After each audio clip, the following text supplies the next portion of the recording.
تو جی ناظرین، السلام علیکم ورحمۃ اللہ وبرکاتہ۔ میں آپ کو خوش آمدید کہتا ہوں لوز ٹاک میں۔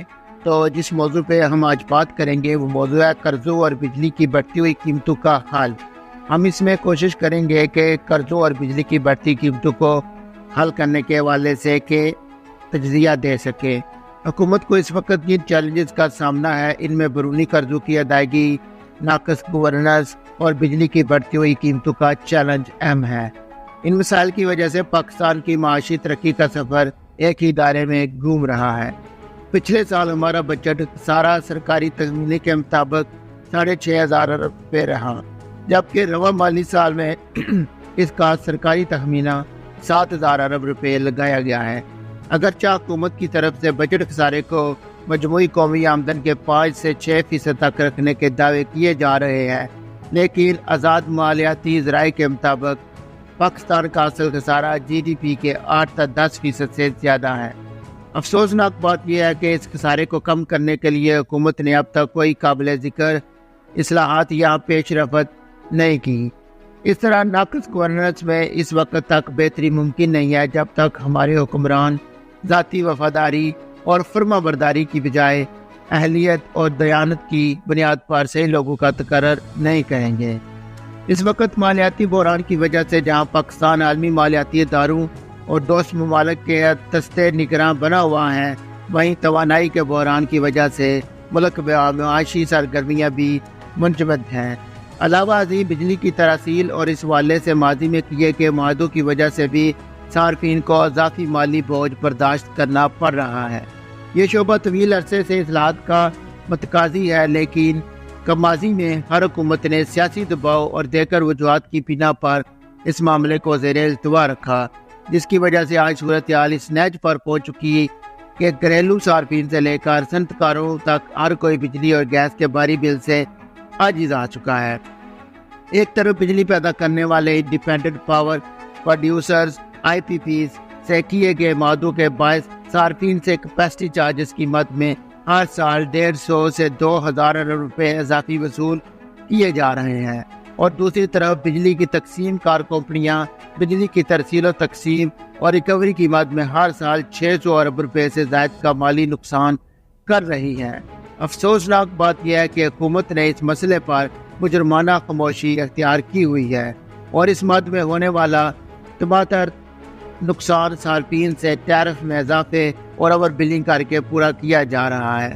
یہی وجہ ہے کہ انرجی ٹیرف کا تعین کرتے وقت اس میں صرف بجلی کی اصل قیمت ہی وصول نہیں کی جاتی، بلکہ کئی طرح کے اضافی اخراجات بھی اس ٹیرف کا حصہ بنا کر قیمت طے کی جاتی ہے۔ اس طرح جو صارفین بل جمع کرواتے ہیں وہی زیادہ خسارے میں رہتے ہیں، کیونکہ انہیں ان صارفین کو بوجھ بھی اٹھانا پڑتا ہے جو بجلی استعمال کرنے کے باوجود بجلی کے بل ادا نہیں کرتے۔ بجلی کے بلوں میں اضافے نے معیشت سمیت ہر شعبے زندگی میں ترقی کے عمل کو شدید نقصان پہنچایا ہے۔ اس بحران کا واحد حل یہ ہے کہ حکومت آئی پی پی معاہدوں پر نظر ثانی کرے، کیپیسٹی چارجز کی ادائیگی فوری بند کرے۔ اس کے علاوہ بجلی کی تقسیم کار کمپنیوں کو نجکاری پر بھی فوری پیش رفت ہونی چاہیے، تاکہ ہر سال ہونے والے 600 ارب روپے سے زائد کے خسارے کا بوجھ قومی خزانے سے کم کیا جا سکے۔ علاوہ ازیں آمدنی اور انڈسٹری کو ریلیف فراہم کرنے کے لیے حکومت بجلی کے نرخوں میں فوری کمی کے لیے بجلی چوری اور لائن لاسز پر قابو پانے کے لیے آئی پی پیز کا آڈٹ کرے، کک بیک لینے والوں سے لوٹی گئی قومی دولت واپس لے آئے۔ پی پیز کی طرف سے بجلی بنانے کے لیے لگائی جانے والی مشینری اور پاور جنریشن کا بھی آڈٹ ہونا چاہیے۔ اس کے بغیر کیپیسٹی چارجز اور سرکولر ڈیٹا کے گن چکر کو ختم کرنا مشکل ہے۔ یہ مسئلہ ملک کے لیے جس قدر سنگین ہے، حکومت اور اپوزیشن اس مسئلے پر اتنی زیادہ بے اعتنائی کا مظاہرہ کر رہی ہے، جس سے ان خدشات کو تقویت ملتی ہے کہ ان معاہدوں سے فائدہ اٹھانے والوں میں ہماری سیاسی اشرافیہ بھی شامل ہیں۔ اس حوالے سے کئی مفادات کے ٹکراؤ کی صورتحال حقیقت میں موجود ہے، تو اس پر حکومتی اکابر کو اپنی پوزیشن واضح کرنی چاہیے۔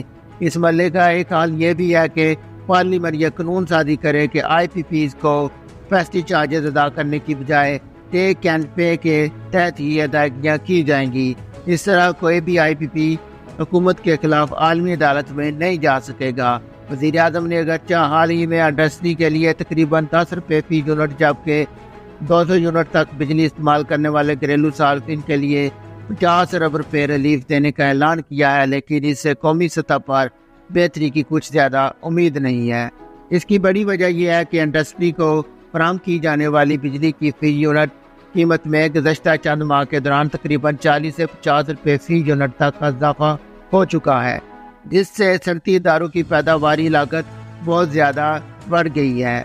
علاوہ ازیں وفاقی بجٹ میاکس ایکسپورٹرز کو فائنل ٹیکس رجیم سے نکال کر دوبارہ FBR کے رحم و کرم پر چھوڑ دیا گیا ہے۔ ان اقدامات کے باعث پہلے سے ہی یقینی کا شکار صنعتی حلقوں کے مایوسی میں کمی کی بجائے مزید اضافہ ہوا ہے۔ پیداواری لاگت میں بے تحاشا اضافے کی وجہ سے درجنوں صنعتی یونٹ پہلے ہی بند ہو چکے ہیں، جبکہ جو صنعتی ادارے ان مشکل معاشی حالات میں بھی کام جاری رکھے ہوئے ہیں، اب ان کی بندش کا خطرہ بھی سروں پر منڈلا رہا ہے۔ تو جی ناظرین، اگر آپ کو ہمارا ولاگ اچھا لگا ہو تو ویڈیو کو لائک بھی کر دے، شیئر کر دے، اور فیڈ بیک میں ہمیں بتا دے کامنٹ کے سیکشن ایریا میں کہ اگر ہماری ویڈیو میں کوئی کمی رہ گیا تھا تو ہم اس کو پورا کر سکے۔ تو ہمارے ساتھ جڑا رہیے، دیکھنے کا شکریہ۔ پاکستان زندہ باد۔